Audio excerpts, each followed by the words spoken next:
Hello every one. എൻ്റെ പേര് Hana. Welcome to learn wise. ഞാൻ നമ്മളിപ്പോൾ വന്നിരിക്കുന്നത് ഇഗ്നോ എക്സാം പ്രിപ്പറേഷൻ സ്ട്രാറ്റജീസുമായിട്ട് ബന്ധപ്പെട്ടിട്ട് ഒരു ചെറിയ വീഡിയോ കൊണ്ടാണ്. നമ്മളുടെ BA PCH നിങ്ങൾ സെക്കൻഡ് ഇയറിലേക്ക് വന്നിരിക്കുകയാണ്. സെക്കൻഡ് ഇയറിൻ്റെ എക്സാം എഴുതാൻ പോവുകയാണ് നെക്സ്റ്റ് മന്ത്. പ്രോബ്ലി അടുത്ത ആഴ്ച നിങ്ങൾ എക്സാം എഴുതാൻ പോവുകയാണ്. അപ്പോൾ അതിന് മുന്നേ ആയിട്ട് ശ്രദ്ധിക്കേണ്ട കുറച്ച് കാര്യങ്ങൾ നമ്മളൊന്ന് ഡിസ്കസ് ചെയ്യാൻ വേണ്ടിയിട്ടാണ് ഈ ഒരു വീഡിയോ. സോ നിങ്ങളിപ്പം ഏകദേശം പഠനമൊക്കെ ഏകദേശം ഒരു ലെവലിലേക്ക് എത്തിയിട്ടുണ്ടാവും. എന്ന് തന്നെ ആയാലും നമ്മളുടെ ഒരു എക്സാം നിങ്ങൾ ഫസ്റ്റ് ഇയറിൽ എഴുതിയ ആൾക്കാരാണ്. എന്നിരുന്നാലും ഒന്ന് നോക്കുകയാണെങ്കിൽ എക്സാമിന്റെ ഒരു ഡൈനാമിക്സ് എങ്ങനെയാണ്, എക്സാമിന്റെ ഒരു സ്ട്രക്ചർ എങ്ങനെയാണ് എന്നുള്ളതൊക്കെ നമ്മളൊന്ന് ശ്രദ്ധിക്കേണ്ടതായിട്ടുണ്ടാകും അല്ലെ.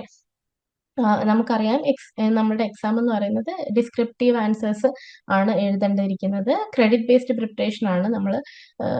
നമുക്കറിയാം, നമ്മൾ ഓറിയന്റേഷൻ ക്ലാസ്സിലൊക്കെ കേട്ടതാണ് ഓരോ സബ്ജക്റ്റിന്റെയും ഇത്ര ക്രെഡിറ്റ്സ് ഉണ്ട് എന്നുള്ളത്. അപ്പൊ നമ്മളെപ്പോഴും ശ്രദ്ധിക്കേണ്ട ഒരു കാര്യമാണ് 4 ക്രെഡിറ്റ്സും 6 ക്രെഡിറ്റ്സ് ഒക്കെ ഉള്ള സബ്ജക്ട്സ് ഉണ്ടെങ്കിൽ രണ്ടും ഒരുപോലെയല്ല, രണ്ടും വ്യത്യാസം ഉണ്ടാവും എഴുതുന്ന രീതിക്ക്. അപ്പൊ 6 ക്രെഡിറ്റ്സ് ആണെങ്കിൽ കുറച്ചധികം കൂടി പ്രിപ്പറേഷൻ എഴുതേണ്ട ആവശ്യം ഉണ്ടാകും.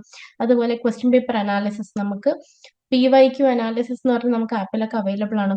പഴയ കുറെ അധികം മുന്നേ ഉള്ള ഒരു 4-5 വർഷം പിറകെയുള്ള ക്വസ്റ്റ്യൻ പേപ്പേഴ്സിന്റെ ഒരു ഡോക്യുമെന്റ് ഒക്കെ നിങ്ങൾക്ക് ആപ്പിൽ അവൈലബിൾ ആണ്. എന്തായാലും നമ്മൾ ഇമ്പോർട്ടന്റ് ആണ് പഴയ question papers, previous year question papers ഒന്ന് നോക്കിയിട്ട് പോവുക എന്നുള്ളത്. അപ്പൊ നമുക്ക് എങ്ങനെയാണ് ക്വസ്റ്റ്യൻസ് വരുന്നത്, ഏതൊക്കെ ബ്ലോക്കിൽ നിന്നാണ് റിപ്പീറ്റേറ്റീവ് ആയിട്ട് ക്വസ്റ്റ്യൻസ് വരുന്നത് എന്നുള്ളതൊക്കെ നമുക്ക് മനസ്സിലാക്കാൻ പറ്റും. സബ്ജക്ട് സ്പെസിഫിക് സ്ട്രാറ്റജീസ് നമ്മളുടെ കോർ സൈക്കോളജി പേപ്പേഴ്സ് നിങ്ങൾക്കുണ്ട്. അതിന്റെ കൂടെ തന്നെ സ്കിൽ ബേസ്ഡ് ഇന്റർ ഡിസിപ്ലിനറി പേപ്പേഴ്സും ഉണ്ട്. ഇപ്പം കോർ പേപ്പേഴ്സ് ആണ് നിങ്ങൾക്ക് സ്റ്റാറ്റിസ്റ്റിക്സ് ഉണ്ട്, കണ്ടിന്യൂഷൻ ആണ് ഫസ്റ്റ് ഇയറിന്റെ അല്ലെ. സെക്കൻഡ് ഇയറിൽ വരുന്ന റിസർച്ച് പേപ്പർ ഉണ്ട്, ഡെവലപ്മെന്റൽ തോട്ട്സ് ഉണ്ട്, developmental psychology, social psychology, applied social psychology, അതുപോലെ interdisciplinary papers, emotional intelligence ഉണ്ട്, ബിസിനസ് ഉണ്ട്, സ്കൂൾ സൈക്കോളജി ഉണ്ട്. ഇങ്ങനെയുള്ള കാര്യങ്ങളൊക്കെ ഉണ്ട്. അപ്പൊ നിങ്ങൾ നമ്മളുടെ പേപ്പേഴ്സിനെ പറ്റി മനസ്സിലാക്കി വെക്കുക. ഏതൊക്കെ പേപ്പേഴ്സ് ആണ്, എന്തൊക്കെയാണ് അതിൽ ഇമ്പോർട്ടന്റ് ആയിട്ടുള്ള കാര്യങ്ങൾ ഉള്ളത്, എന്തൊക്കെയാണ് റിപ്പീറ്റ് ആയിട്ട് ചോദിച്ചിട്ട് കാണുന്നത്, ഇങ്ങനെയുള്ള കാര്യങ്ങളൊക്കെ ഒന്ന് നോക്കി വെക്കുക. പിന്നെ നമ്മളൊരു സ്റ്റഡി പ്ലാൻ ഉണ്ടാക്കി വെക്കുക എന്ന് പറയുന്നത് നിങ്ങൾ ഓരോരുത്തരുടെയും വ്യത്യസ്തമായിരിക്കും എങ്ങനെയാണ് നിങ്ങൾ ഉണ്ടാക്കി വെക്കുന്നത് എന്നുള്ളത്. ഒരു സ്റ്റഡി പ്ലാൻ ഇത്ര ഒരു ഷോർട്ട് ടൈമിന്റെ ഉള്ളിൽ ഇപ്പോഴും ചില ആൾക്കാർ ഇപ്പോഴും നമ്മൾ ഒരു സ്റ്റഡി പ്ലാൻ ഇല്ലാണ്ട് ബുദ്ധിമുട്ടുന്നുണ്ടെങ്കിൽ ഈ ഒരു ഷോർട്ട് പീരീഡിൽ എങ്ങനെ എഫക്റ്റീവ് ആയിട്ട് എത്ര മാക്സിമം പോർഷൻസ് കവർ ചെയ്യാൻ പറ്റുന്ന രീതിക്കുള്ള ഒരു സ്റ്റഡി പ്ലാൻ ഉണ്ടാക്കിയൊക്കെ നമ്മൾ പണ്ട് 10ാം ക്ലാസ്സിലൊക്കെ ചെയ്ത പോലെ തന്നെയാണ് ഒരു ചെറിയൊരു പേപ്പർ എടുത്ത് എഴുതി വെക്കുക. ദെൻ നമ്മൾ ടെക്സ്റ്റ് ബുക്ക് ഒക്കെ വായിക്കുന്ന ആൾക്കാരാണെങ്കിൽ ടെക്സ്റ്റ് ബുക്കിന്റെ സൈഡിൽ തന്നെ ഒരു കാലി സ്ഥലം ഉണ്ടല്ലോ, അവിടെ എന്ത് ചെയ്യുക, ഡയഗ്രാംസ്, അതുപോലെ ഫ്ലോ ചാർട്ട്, ആ ഒരു പേജസിലുള്ള കാര്യങ്ങൾ മൊത്തം, ആ ഒരു പേജിലുള്ള കാര്യങ്ങൾ മൊത്തം ഒരു ഫ്ലോ ചാർട്ട്, ഒരു ഡയഗ്രത്തിലാക്കിയിട്ട് എന്ത് ചെയ്യുക, സൈഡിൽ എഴുതുക. അപ്പൊ നമുക്ക് എക്സാം ഹാളിലേക്ക് പോകുന്നൊരു ജസ്റ്റ് ഒന്ന് ആ ഡയഗ്രാം മാത്രമല്ല, ഫ്ലോ ചാർട്ട് മാത്രം നോക്കിയാൽ മതി. അപ്പൊ നമുക്ക് ഏകദേശം അതിൻ്റെ ഉള്ളിലുള്ള കാര്യങ്ങളൊക്കെ ഓർമ്മ വരും ആ രീതിക്ക്. പിന്നെ എന്ന് പറഞ്ഞാൽ നമ്മൾ സൈക്കോളജിയാണ് പഠിക്കുന്ന കാര്യങ്ങളെല്ലാം നമുക്ക് റിയൽ ലൈഫിൽ റിയൽ ലൈഫിൽ നമുക്ക് കൊണ്ടുവരാൻ പറ്റുന്ന കാര്യങ്ങളാണ്. നമ്മുടെ ഫാമിലി ആണെങ്കിലും നമ്മളിലാണെങ്കിലും കുറെ എക്സാമ്പിൾസ് ഇൻകോർപ്പറേറ്റ് ചെയ്തിട്ട് പഠിക്കാൻ ശ്രമിക്കുക. പിന്നെ ആൻസർ റൈറ്റിംഗ് അല്ലെ, നല്ല രീതിക്ക് വായിക്കുന്നുണ്ടാവും, നല്ല രീതിയിൽ വീഡിയോസ് ഒക്കെ ക്ലാസ് ഒക്കെ കാണുന്നുണ്ടാവും. എന്നാലും എഴുതിയിട്ടൊന്ന് പ്രാക്ടീസ് ചെയ്തിട്ട് മാത്രമേ നമ്മൾ എക്സാമിനേക്ക് പോകാൻ പാടുള്ളൂ. നമ്മൾ മോഡൽ എക്സാം ഒക്കെ എഴുതിയിട്ടുണ്ടെങ്കിൽ നമുക്ക് ആ ഒരു എക്സ്പീരിയൻസ് ഉണ്ടാകും എന്ന് തന്നെയാലും. ഓക്കെ.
നമ്മൾ ടൈം മാനേജ്മെന്റ് 2 മണിക്കൂറിന്റെ എക്സാം ആണ്. അപ്പൊ അതിനനുസരിച്ചിട്ട് നമുക്ക് കിട്ടുന്ന ആ ഒരു ബുക്ക്ലെറ്റിൽ ഏറ്റവും നല്ല എഫക്റ്റീവ് ആയിട്ട് എഴുതാൻ വേണ്ടി ശ്രമിക്കുക.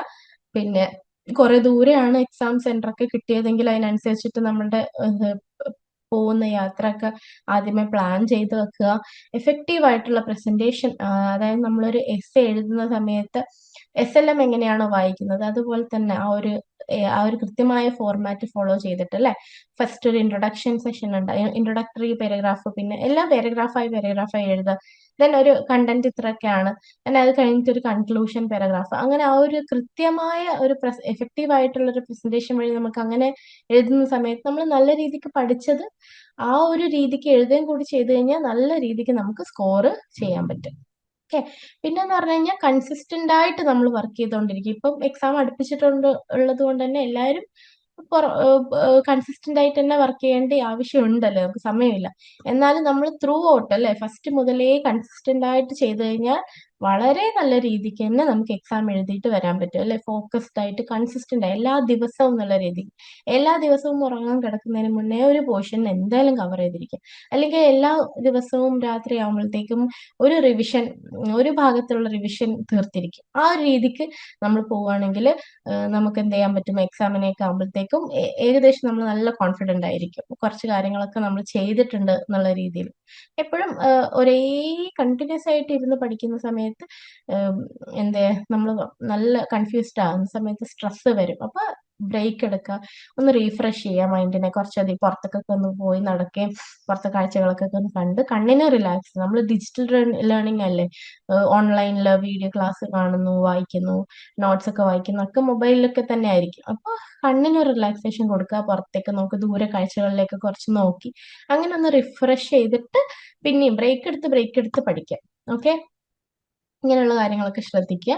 പിന്നെ നമ്മൾ സൈക്കോളജിയാണ് പഠിക്കുന്നത്. ബാക്കിയുള്ള സബ്ജക്റ്റിനെ പോലെയല്ല, റിയൽ ലൈഫുമായിട്ട് ബന്ധപ്പെട്ട നമ്മളുടെ കാര്യങ്ങളൊക്കെ തന്നെ ആയിരിക്കും പഠിക്കുന്നുണ്ടാവുക. ഹ്യൂമൻ ബിഹേവിയറിന്റെ ഒരു സയന്റിഫിക് സ്റ്റഡി ആണെന്നുള്ളത് നമുക്കറിയാം. അപ്പൊ ആ ഒരു രീതിക്ക് അത്രയും ഇൻട്രസ്റ്റോട് കൂടി തന്നെ ആ ഒരു ക്യൂരിയോസിറ്റി കൊണ്ട് എക്സാം പോയിന്റ് ഓഫ് വ്യൂ മാത്രമല്ലാണ്ട് പഠിക്കുകയാണെങ്കിൽ എക്സാമിനേക്കും നമ്മൾ റിയൽ ലൈഫിനേക്കും അത് നല്ലൊരു ഉപകാരമായിരിക്കും, ഹെൽപ്ഫുൾ ആയിരിക്കും. റിയൽ ലൈഫിന് തന്നെ നമുക്കതൊരു നല്ല റിഫ്ലക്ട് ചെയ്യുന്നുണ്ടാകും, നമ്മൾ പഠിച്ച കാര്യങ്ങളൊക്കെ നമുക്ക് അപ്ലൈ ചെയ്യാൻ പറ്റുന്ന സമയത്ത്. ഓക്കെ, അപ്പോ ഇതൊക്കെ കുറച്ച് കാര്യങ്ങൾ എന്താ നമ്മൾ ഏകദേശം നിങ്ങൾ ഈ പറയുന്ന കുറെ കാര്യങ്ങളൊക്കെ നിങ്ങൾ ഓൾറെഡി ചെയ്തിട്ടുണ്ടാവും. എന്നാലും ചെയ്യാത്ത ആൾക്കാരുണ്ടെങ്കിൽ എന്ത് ചെയ്യാം, ഇതൊക്കെ ഒന്ന് ശ്രദ്ധിക്കുക. പോകുന്ന കാര്യങ്ങളും റിവൈസ് ചെയ്യുന്ന കാര്യങ്ങളും ഒക്കെ ഒന്ന് ശ്രദ്ധിക്കുക. നല്ല രീതിയിൽ എക്സാം എഴുതിയിട്ട് തിരിച്ചു വരാം. ഓക്കെ, അപ്പൊ thank you and all the best for your exam. നിങ്ങൾ ഇഗ്നുവിൽ ജോയിൻ ചെയ്ത ഒരാളാണോ, അല്ലെങ്കിൽ ഇഗ്നുവിൽ ജോയിൻ ചെയ്ത് ഡിഗ്രി PG ഒക്കെ തന്നെ നേടണമെന്ന് ആഗ്രഹിക്കുന്ന ഒരാളാണോ? ആണെങ്കിൽ നിങ്ങൾക്ക് വേണ്ടിയുള്ളതാണ് ലേൺവൈസ് പ്ലാറ്റ്ഫോം. കേരളത്തിലെ ഏറ്റവും മികച്ച ഇഗ്നോ സപ്പോർട്ട് പ്ലാറ്റ്ഫോമായുള്ള ലേൺവൈസിന്റെ സഹായത്തോടു കൂടി രാജ്യത്തെ ഏറ്റവും മികച്ച, ഏറ്റവും ക്രെഡിബിൾ ആയിട്ടുള്ള ഡിസ്റ്റൻസ് എഡ്യൂക്കേഷൻ യൂണിവേഴ്സിറ്റി ആയുള്ള ഇഗ്നുവിൽ നിന്ന് ഡിഗ്രി PG MBA ഒക്കെ നേടാം. 22ഓളം വരുന്ന പ്രോഗ്രാമുകളിൽ first year, second year, third year, fourth ഇയറിന് ആവശ്യമായുള്ള കംപ്ലീറ്റ് സപ്പോർട്ട് നിങ്ങൾക്ക് ലേൺവൈസിൽ അവൈലബിൾ ആണ്. കൃത്യമായ മെന്റർഷിപ്പോടുകൂടി കോംപ്രിഹെൻസീവ് ആയ ഒരു ഡിഗ്നിഫൈഡ് ലേണിംഗ് എക്സ്പീരിയൻസ് ഉറപ്പാക്കുന്ന ലേൺവൈസിന്റെ സവിശേഷതകൾ നിങ്ങൾക്കൂടെ കാണാൻ സാധിക്കും.